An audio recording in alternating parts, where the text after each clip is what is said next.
Na wasalimu tena, amjambo. Na asanteni sana kwa wale watu ambao mmeweza kuingia kwa live yangu. Leo nataka kuongea kwa sababu ya viongozi. Nimewasalimu wote. Amjambo. Leo nina ujumbe wa kuzungumza na viongozi wote ambao wamepewa kazi ambao ya utumishi. Ikiwa wewe ni kiongozi, umeweza kuteuliwa kuwa kiongozi, ama umeweza kupewa majukumu ya kuwaongoza watu ama kuongoza mahali popote ulipo, wewe ndio niko na ujumbe na wewe kwa siku ya leo. Sana nataka kuongea kwa sababu ya viongozi ambao wanaotumikia wananchi. Viongozi ambao wanaotumikia wananchi ndio nataka kuzungumza kwa sababu yao kwa siku ya leo. Inaweza kuwa watu wamekuwa wengi wakiwa wamesimama katika kuulizia uongozi ama kung'ang'ania katika uongozi. Watu wamesimama wengi kung'ang'ania uongozi, ama watu wamekuwa wengi katika kinyang'anyiro fulani, either ni kanisani, either ni wanasiasa, iwe ni mahali popote, ama wewe ni kiongozi wa vikundi, mahali popote ulipo. Hata kama wewe ni kiongozi wa kampuni, labda mnapigaga kura ili uweze kupewa cheo, ama kuna vile huwa mnafanya. Hao ndio nataka kuzungumza kwa sababu yao siku ya leo. Wananchi ambao waliweza kukuteua ama waliweza kukupa kazi hii ya kuweza kuwaongoza, hawakuweza kukosea. Si kosa walifanya kukutegua wewe uwe kiongozi wao. Na sio vyema kusema walikosea, kwa sababu walipiga kula katika njia nzuri, ama walikuteua wewe kuwa kiongozi wao kwa sababu walikuamini ama walikudhaminia kuwa wewe utaweza kuwaongoza katika njia nzuri. Na kwa sababu hao watu naweza sema hawakukosea kukuteua wewe uwe kiongozi wao, kwa sababu kulikuwa na watu wengi waliweza kusimama, kuweza kung'ang'ania ama kuweza kupigania hiyo kiti ambacho uliweza kuteuliwa. Na kwa sababu hawa watu waliona ni bora waweze kukupa wewe hicho kitu ama hicho kiti ili uweze kuwaongoza, kwa sababu waliona wewe utaweza kuwaongoza vizuri. Na si ati wewe ni bora kuliko wengine. Hiyo ndio kitu nafaa ujue. Wewe sio bora kuliko wengine, ila tu kuna kitu waliweza kukiona ndani yako, wakaona wewe unaweza kuwa kiongozi wao. Hiyo kitu waliweza kuona ndani yao ili wewe uwe kiongozi wao, ndicho ilisababisha waweze kukupa kura zao. Na kwa sababu umeteuliwa kuwa kiongozi, uongozi huja kwa kupewa. Yaani hizi power huja na kupewa na wananchi, na pia hizi power huwa hazidumu kwa mtu miaka yote, huwa zinaisha ama huwa zinaenda kwa watu wengine. Kwa hivyo wakati umepewa jukumu la kuweza kuwahutubia ama kuwahudumia watu wako ambao wameweza kukuteua, wacha kiburi. Hata kama unasimamia katika chama ama unasimamia kitu chochote ambacho umeweza kupewa majukumu ya kuweza kuongoza, uache kiburi. Kwa sababu kitu ambacho naweza sema uache kiburi ni kwa sababu uongozi hawa watu ndio waliweza kukuteua. na wakakupa huo jukumu ama wakakupa hiyo nguvu ambayo unaweza simama ukasema wewe ni kiongozi, na bila hawa watu haungeweza kuwa kiongozi. Kwa hivyo ni vyema uweze kuwaheshimu walio kufanya wewe uwe kiongozi. Hao ndio watumishi ambao unaowatumikia. Na wakati wewe umekuwa kiongozi na unaongoza watu zaidi ya 1000, ujue kweli si ati ulikuwa bora kuliko wengine, si ati ulikuwa na fedha kuliko wengine, ama si ati ulikuwa mzuri kuliko wengine. Kuna kitu watu waliona ndani yako, wakaona huyu anaweza kuwa mtumishi.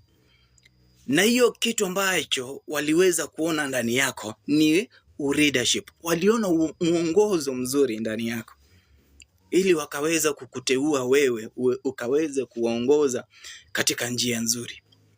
Lakini sasa kile kitu ambacho waliweza kuona ndani yako, badala uone hiyo ni kitu ambacho waliweza kukiona ndani yako, uongozi na heshima wakaweza kukupa wewe ili uweze kuwaongoza. Umepewa cheo, sasa umeanza kuwa na kiburi, umeanza kuongelesha hawa watu madharau, umeanza kuwafanyia mambo yasiyo mazuri mpaka wanashindwa kweli. Hata kama tuliona huyu kijana ama huyu mama kuna muongozo ndani yake, na mbono haya anayoyatenda ndio tuliweza kuyaona ndani yake kweli?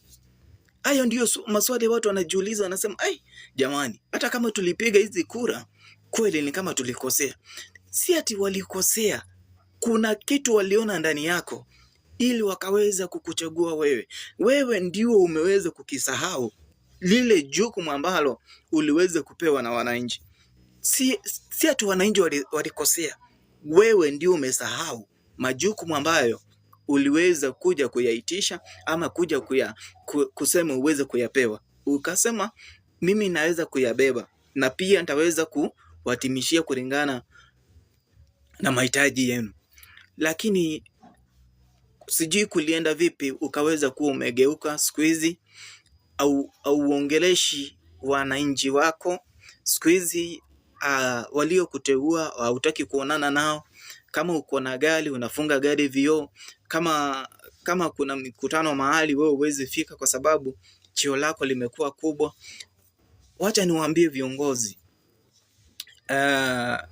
power huja na power huenda. Kwa hivyo unapokaa kwa power, kaa na watu kwa njia nzuri, ili unapomaliza nini yako watajua huyu alikuwa kiongozi kweli, na pia wanaweza kukurudisha katika muhula wa pili, ama wanaweza kusema hata kama hautaweza kurudi kwa muhula mwingine, wanaweza sema heri fulani aliweza kutuongoza katika njia nzuri.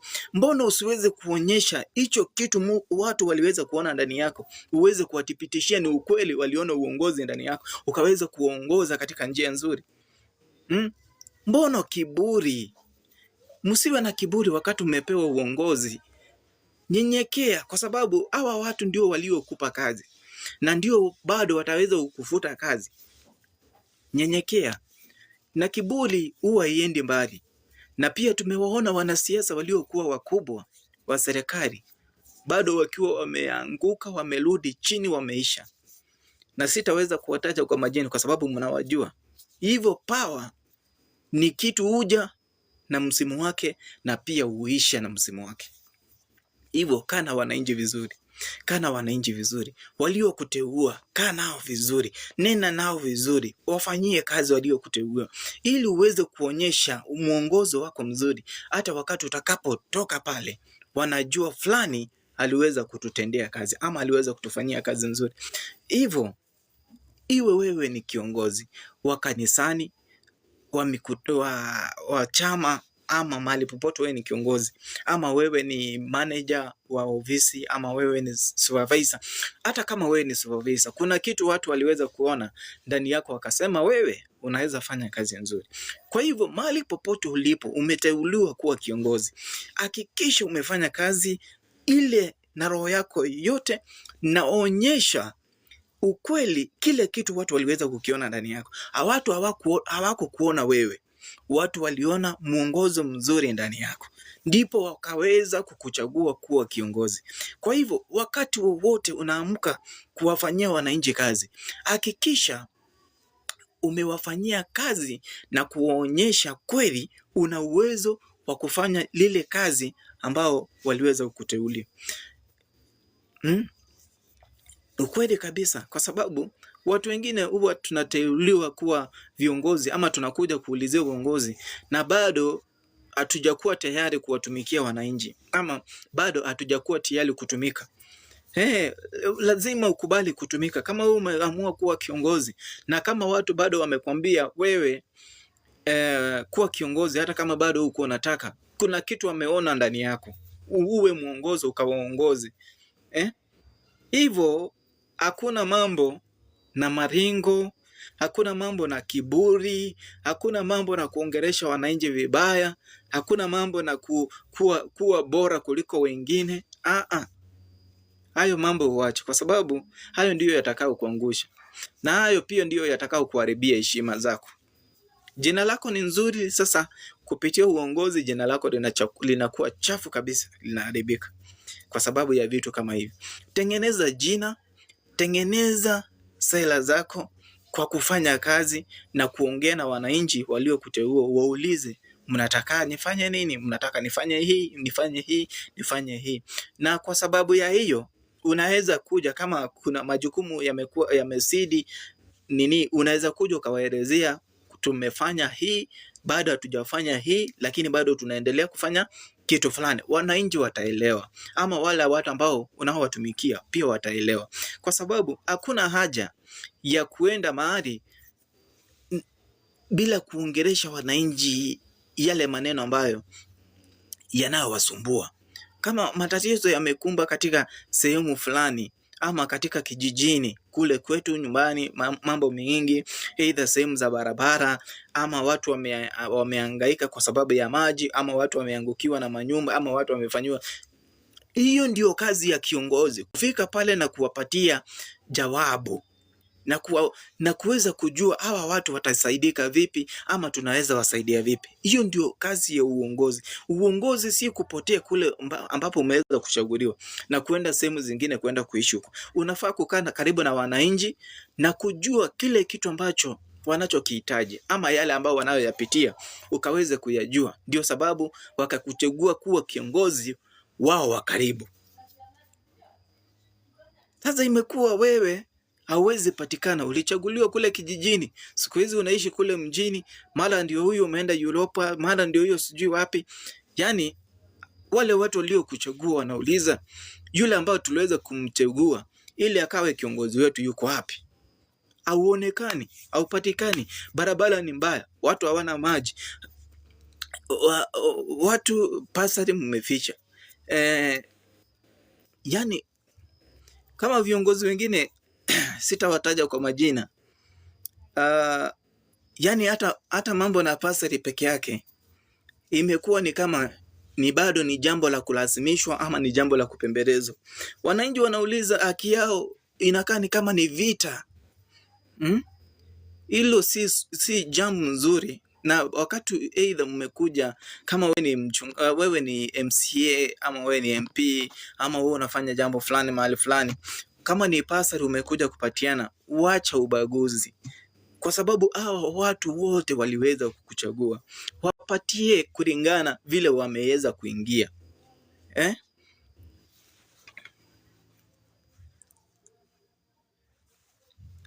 Niliona watu wengine wanapatiana kama ni pasari, unaona watu wengine wameandikisha majina yao, wanaenda kupewa pasari masaa ya usiku saa 8. Saa 8 ya usiku, watu walikuchagua mchana.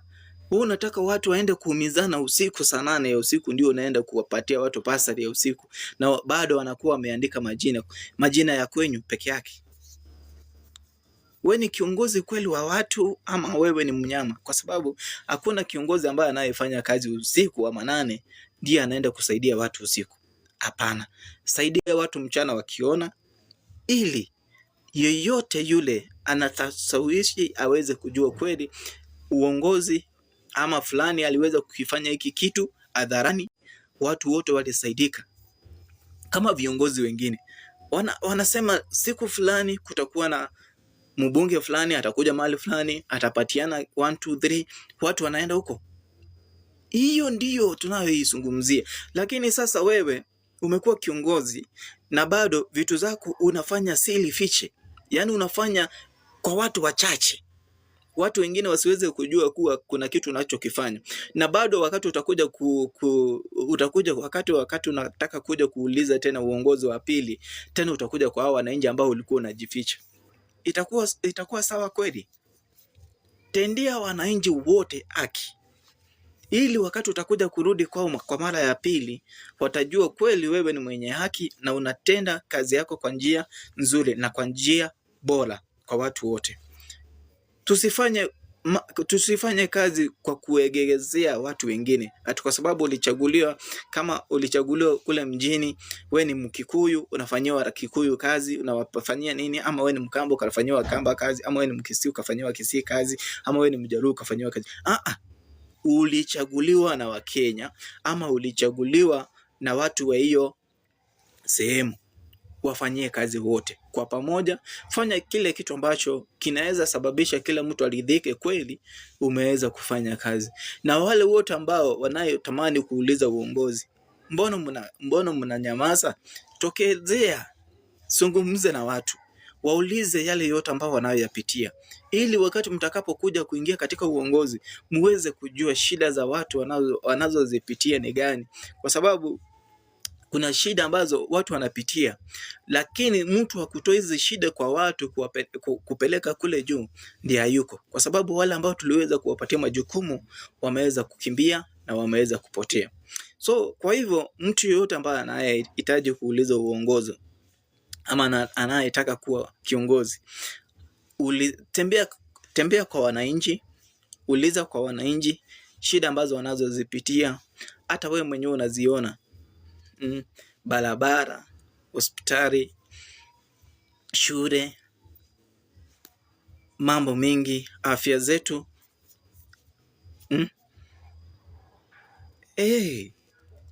Ni kama wakati mwingine nakumbuka kuna wakati mwingine baba wa taifa aliweza kutembea katika sehemu fulani na akaweza kuuliza kiongozi wa kule, mnaweza hitaji niwasaidie nini?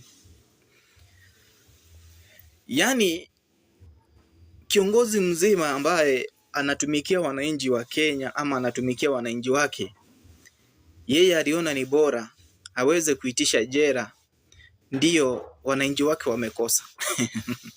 Wengine waliweza kusimama nao wakaitisha moshari. Hiyo ndio wananchi wake wameweza kukosa. Yaani kuna yani sijui kumekuwa, sijui ni uongozi mbaya ama ni watu walichagua vibaya ama ni nini. Watu mbona mnageuka? Mnakuwa wazuri mkiingia mkiuza sera, lakini bado mkifika kwa uongozi mambo yanageuka, yanakuwa tofauti.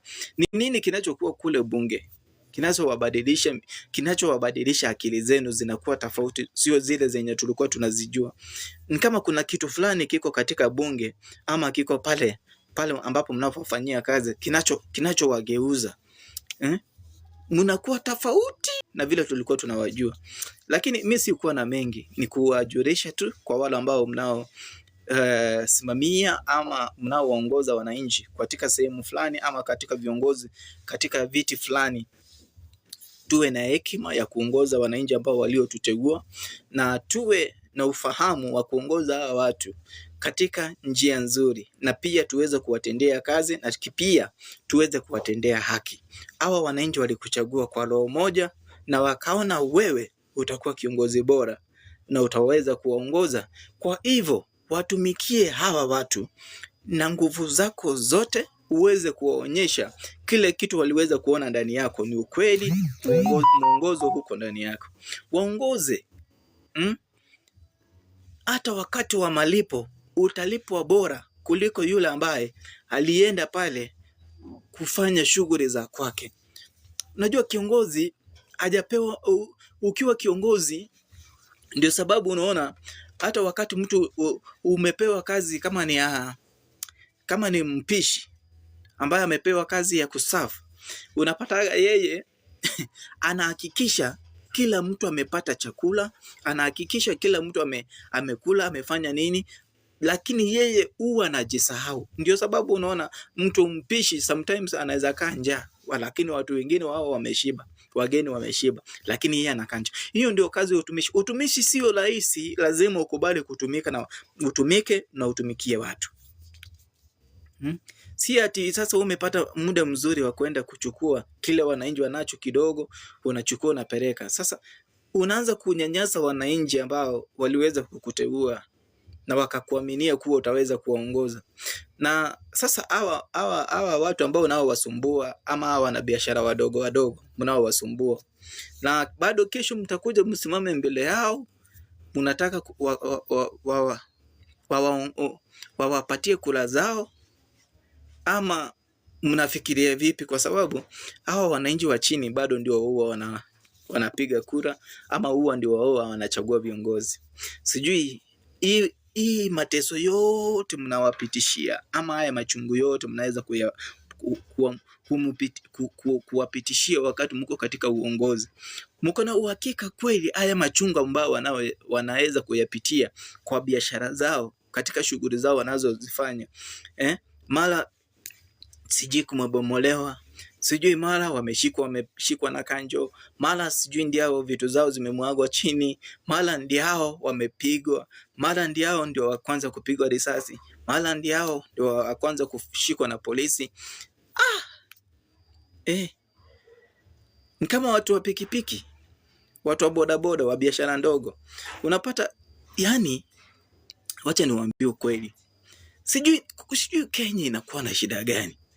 Unapata huyu mtu huyu kijana mwenye ametoka katika sehemu za uhalifu, ameona wacha achukue pikipiki, labda ni ya loan, akaweze kujikimu kimaisha, ndio hii kitu ilo ya uharibifu iweze kutoka ndani yake.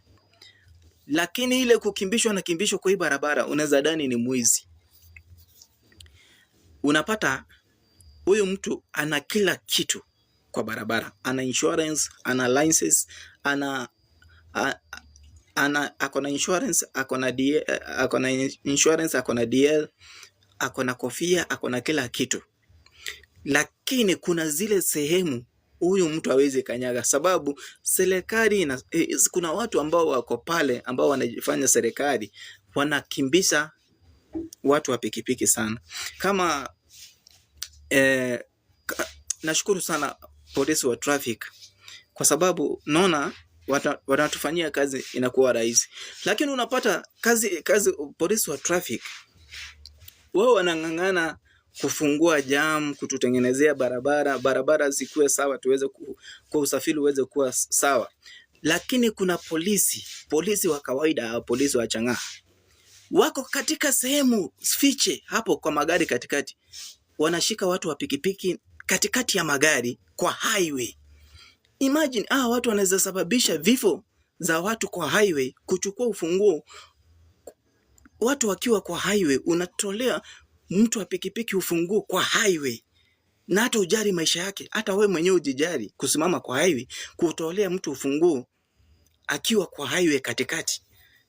Hiyo kitu inauma sana, kwa sababu hiyo sio kitu ambacho tuliweza kukichagua, ama hiyo sio sheria ambayo tuliweza kuichagua. Sasa wewe unasababisha vifo za watu, unamchukulia ufunguo, gari inatoka nyuma, huyu mtu kitambo achuke kutoka juu ya pikipiki, unapata gari imeshapita naye. Na sijui hiki kitu kama serikali inajua. Hawa polisi wako katikati ya magari, katika barabara zote za Nairobi. Utawapata wengine ni raia, wamevaa nguo za raia, wako wamejificha katikati hawawezi simama karibu na traffic, sababu wanajua traffic wanawaona. Wanasimama either mbele ya traffic ama nyuma, wamejificha na huko nyuma. So watu pikipiki wakienda kupita wanashikwa hapo katikati. Na kitu ambao unaitishwa, unasema uko na kila kitu. Na sijawahi jua hii sticker inasemekana ya kuingia Nairobi, mjini Nairobi, inatoka shilingi ngapi. Kwa sababu unapata rider ako na kila kitu, lakini unashikwa unaambiwa ufai kuingia mjini ati kuna stika ambao hujakata. Inashindwa stika gani? Na bado serikali haijasimama ikatuambia kuna stika ya 30,000 ambao tunashikwa na kanjo, tunaitishwa stika ya 30,000. Unashikwa na polisi wa kawaida na kuambia hufai kuingia mjini, unafaa kuwa na stika ya Nairobi. Sasa stika ya Nairobi, uko na insurance, uko na DL, uko na kila kitu, nini shida? Yani uongozi sometimes inakuwa ni changamoto, na bado huyu kiongozi ambao tunaosema anafaa kushughulikia mwananchi bado anajua haya yote yanaendelea, na bado ananyamaza tu kwa wananchi wake wanaendelea kunyanyaswa, na bado kesho na kesho kutwa utakuja kusimama kuuliza uongozi kwa raia. Haya, wamama wako kwa vibanda zao, wanakuja wanafurushwa, zile vibanda zinang'olewa, mabwenyenye wanakuja wanajenga store zao, wanaanza kulipisha bei kali yenye mwananchi wa kawaida ambaye alikuwa hapo hawezi mudu kuingia katika hiyo kibanda. Na hiyo ndio tunasema vitu kama hizi, kama wewe ni kiongozi unafaa kuviangalia sana, usije ukawanyanyasa watu na bado unawahitaji kesho. Unaweza kuwa vitu kidogo kidogo ndio vinaweza sababisha mtu uongozi wako unaonekana ni mbaya, lakini yali wewe unafanyia watu kazi. Fanyia watu kazi, na vitu kama hizo ndogo ndogo ondoa katika area yako, area ikuwe safi na watu wako wakuwe salama, security ikuwe sawa, maji, usafi, vitu zote zikuwe sawa. Wananchi pia watakupenda na watakuchagua kwa mara ya pili. Nashukuru sana kwa wale wote ambao mumeweza kunitazama na kuweza kunifuatilia, na hiyo ujumbe tu ilikuwa kwa viongozi wote ambao wanaotutumikia ama wote ambao wanaotufanyia kazi. Tufanyie wananchi kazi, tuache hizi siasa ndogo ndogo. Bado wakati wa siasa hujafika, wewe fanya kazi. Wakati wa siasa ukifika, utaingia kupiga siasa, lakini kwa sasa fanyia wananchi kazi. Hizi dhuruma ndogo ndogo kama hospitali, unafika hospitali mpaka unapata broker. Unaingia hospitali hivi unapatana na broker, hatunatakaje? Yani hospitali mpaka broker wa madawa. Unafika hospitali hakuna dawa, unaambiwa na daktari ende ukapimwe kule nje, na vipimo vya daktari na hospitali yenyewe iko na vipimo, lakini wanakuambia nenda ukapimwe kule nje ulete matokeo kutoka kule nje. Ama unaambiwa huko hakuna dawa, nenda ukanunue kutoka mahali fulani. Jamani, na viongozi bado tuko na viongozi. Ni kazi gani sasa? Ukuwe na brokers mpaka kwa hospitali. Watu si watakufa vibaya sana. Na unajua serikali inajua. Ndio sababu unaona imeandika hapo nje ati jiathari na wakora. Yani imagine serikali inatuandikia jiathari na wakora. Kama serikali inatuandikia jiathari na wakora, na sisi ndio tunafaa kuchungwa na serikali. Sasa tutajiathari vipi na serikali ndiye inafaa kuchunga? Serikali ndiye inafaa kutoa hawa wakora. Sasa sisi tutajiathari vipi na serikali ndiye inafaa kuchunga hawa wakora? Hivyo vitu kama hizo viondolewe katika hospitali, viondolewe katika sehemu zote ambazo za huduma za serikali. Kama hata ukienda kuchukua kitambulisho bado lazima upate mabroka. Process inakuwa refu. Ukienda kuchukua ID ni shida. Ukienda kuchukua pale hata kuchukua hizi nini za watoto, birth certificate, bado ni shida. Yani naomba tu mahali popote viongozi wako waweze kuangalia maneno na mambo yatakuwa salama. Mungu akitusaidia bado tukiendelea kuendelea, mambo yatakuwa salama. Na waombea wote ambao wanaofanya kazi ya uongozi, wanaotumikia wananchi, watumikie wananchi katika njia nzuri na Mungu atawasaidia. Na mnapoendelea kufanyia wananchi kazi katika njia nzuri, Mungu atawaongezea pia. Power huja na pia uisha. Hivyo tia bidii kwa ile kazi ambayo umepewa, watumikie wananchi. Asanteni sana. Nashukuru na Mungu aweze kuwabariki kwa mchana wa leo hata kwa wakati wote. Na nyinyi wa polisi ambao unasimama katika barabara kuangaisha watu wa mapikipiki. Sijui sasa mimi najiuliza, polisi wa kawaida kuna sheria amesoma za traffic? Unaenda kushika watu wa pikipiki na hujasoma sheria. Hata moja unaenda kushika watu wa pikipiki kwa barabara. Tunamwambia atileta sticker ya account. Kwani umekuwa kanjo? Kama kanjo yenyewe inajua hakuna sticker, wewe unakuja kuuliza sticker, unaitisha 10,000. Mtu wa pikipiki atatoa wapi 10,000? Na sasa unahitaji 10,000 cash. Ukipeleka police station inakuwa zaidi. Ni nini sasa tunahangaishana hivi? Kuna zile sehemu zenye watu wa pikipiki hawezi enda. Kama sasa ukienda huko Kariobangi huko juu, huko lazima ushikwe. Unashikwa tu bure.